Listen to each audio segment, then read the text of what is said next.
Hello, I am excited to share with you the School Psychologist Evaluation Google Sheet.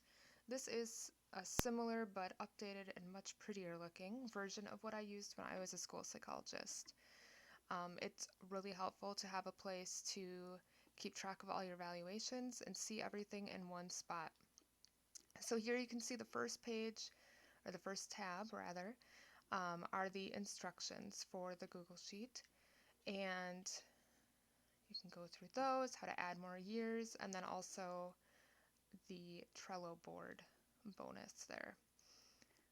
Along the bottom, you can't quite see it, I'm sorry, but along the bottom there are tabs that show all the different years included.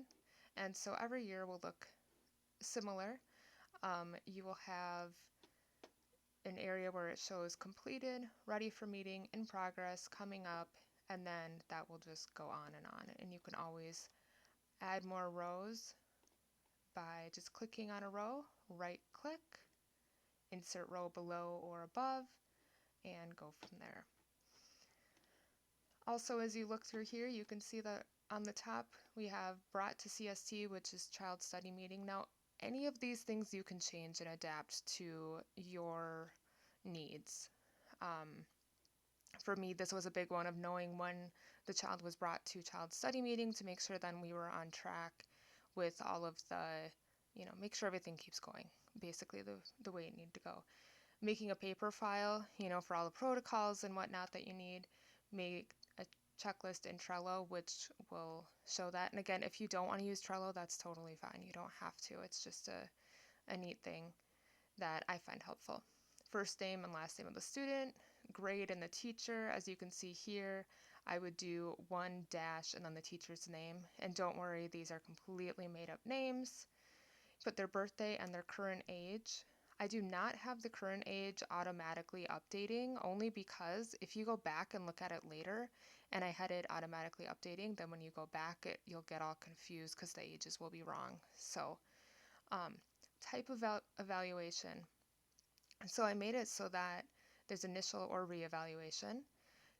If you want to edit this, if there are more types of evaluations that you do in your practice, you can easily add another item, change the color, whatever you want to do. If you decide you don't want that, just delete it, press done, and do apply to all, so then it'll do that for all of them. Now in disability category, I did a lot of the ones here in Minnesota. I'm sure in other places it's different. So again, feel free to change this as needed. This also has that little edit button down there that you can change things, rearrange them, whatever. And you can choose more than one because I don't know about you, but a lot of my evals we were looking at more than one thing.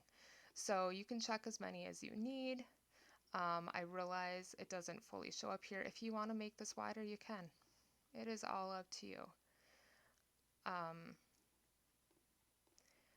Then the last name of the special ed teacher, the first name. I know for me, I was working with probably 6 different special ed teachers, and it was nice to know which kid went to which teacher. IEP due date. I mean, you can see all these, right? You can read. I don't have to go through all of them. I love these checkboxes. This is something that back when I was at school psych a few years ago, they did not have this on Google Sheets yet, but you can just click them and there they go. And then I've listed a whole bunch of the assessments that I used when I was a school psych. Like I would do the WISC for the IQ, stuff like that. If you don't use these, or if you use others, or if you want to add more, to add more, just click on a column, right click, insert column right or left, and okay, I don't know why it made me jump over there, but there it is. So like I said, totally make this your own, but this is a really good jumping off point. And again, this is just like an easy way to just look, okay, what do I still need to do? What do I have done? Where are we in this? And to that point, if you you can easily move these from coming up to in progress to ready for meeting to completed. So once I'm done with this student, I can move them up there. There we go. You just click on the row that they are, click down, drag up, and there you go. So that's a really nice way. One thing you can do with this also, one thing that I love doing at least, was in the beginning of the school year, when there's all of the like back to school teacher workshops and stuff like that, there were times when I wasn't included in a lot of that stuff, which was okay, but I had a lot of time to be working on things, and this was something that I did. I looked at all my evals for the year, all the kiddos that I'd be working with, and I put them all in here, at least as much information as I knew. So I had a good jumping off point so that when I got to the point of the school year where I had 30 plus evals, I didn't have to start from scratch for every single one. I'm like, oh yeah, I knew that they were coming up, or, obviously that works for the reevals, not for the initials, but at least it's something, right? The other resource I have for you here is, if I can, this won't move. Technology is great when it works. Okay, this Trello board. Now, if you haven't used Trello before, there are free options, there are paid options. I only use the free option, and that's what this is made from. Now, it looks different, it looks kind of scary, but it's really quite simple once you start working with it. So what I started over here on the left is an assessment checklist card, I think they call it, or I don't know. Anyway, this whole thing is a board, and then these I added. And so this is just to know, oh, okay, I just found something I need to change. But anyway, I had copied this from this one, this Andrew Anderson, fictitious child, and moved it over to assessment checklist. So then everything that I had put in here from the other one is still in there. But anyway, so you can enter any information you need in here. As you can see, I have assessment checklists, and I just have all of them to the left over here, because a really cool thing is, let's say for this student, I wanted to add another checklist for them. So let's say we decided that we needed to do the SSIS. Now, I love these checklists. You can go down and find the SSIS, add, and there you go. It is all ready to go. And as you go through and do things, it has this nice little progress bar, which is really nice. I like to keep all the checked items here. You can hide them if you want, but I like to keep them there kind of to know, to make sure, hey, I did all this, I didn't leave anything out. But it is completely up to you what you do. This is your Trello board to work with. If, let's say, Andrew Anderson here, he has a lot of different things that we'll be doing with him. If I have another student that has a bunch of those same things, I might just copy the list, put in another fictitious name, create the list. Now again, this background information is going to be in here from Andrew. We're just going to delete that because you obviously do not want that in there. But other than that, just go through and start checking stuff off. If maybe Jackie doesn't actually need the ABAS, that's all right. Just go in there and archive it, right? So, super simple.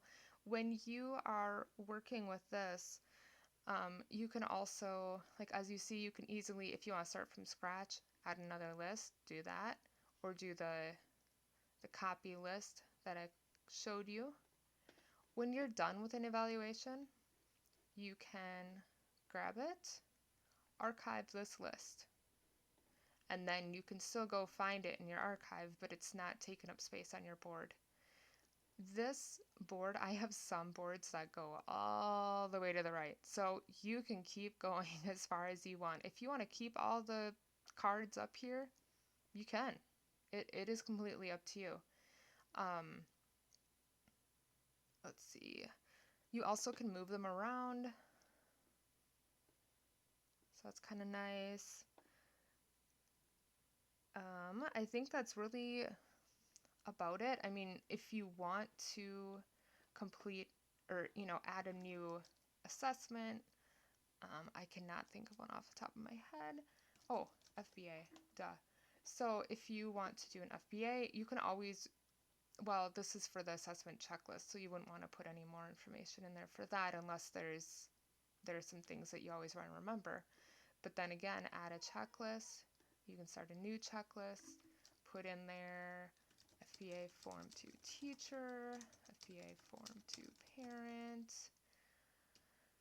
FBA with student, on and so forth. And so, again, just like with the other things, you would just check them off as you go if you'd like. And then if you wanted to go add that to Jackie here,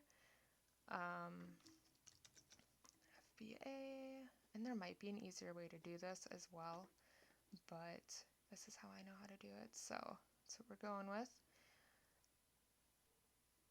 And here's FBA. I wasn't sure if it was alphabetical or not.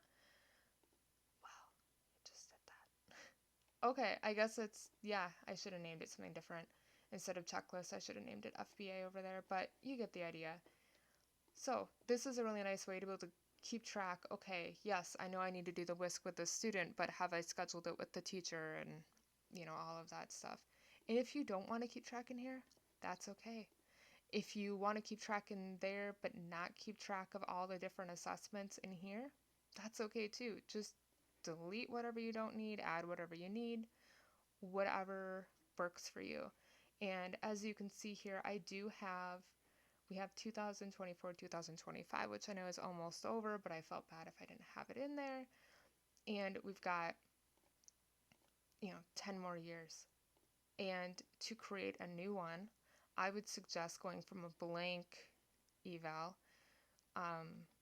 or spreadsheet and go to duplicate, rename. So this would be 36, 2037. And then you want to make sure that you change it up here too so you don't confuse yourself later. Not that I've done that. No, I'm kidding. I totally have. So just as easy as that. And then it has all the same things. And, oh, one last tip for this. One thing that I did a lot when I was working is I worked in several different school districts, sometimes different school buildings, even if I was in the same district. I would designate a color for each building so that I could easily tell which student I needed to focus on based on, which day I was at the building and all that good stuff. You can easily do that here if you select the whole row and go up here to the colors and then just pick a color. Like maybe that's your elementary school and then your high school is red, or, maybe different districts. I would kind of do like if it was the district or the school color or whatever like that. So that's another thing you can do. One thing I also found helpful was when I was done with something, so you can see here I have a strike through, and you probably know that's just this little button up here. The strike through was really nice because then I could tell, yep, I'm done with that. I needed to review it and it's done. And then, these little dashes mean, nope, I don't need to do that. And when you get all done with something, if you really want to show, hey, this is totally done, you can also do a strike through here just to really cross it off. I love visuals. So, again, totally up to you, but I really hope that you love this as much as I do and that it really helps organize your whole, school psych evals that I know get so crazy, so busy, especially at certain times of the year. So hang in there. I hope this helps, and let me know if you have any questions. Thanks. Bye.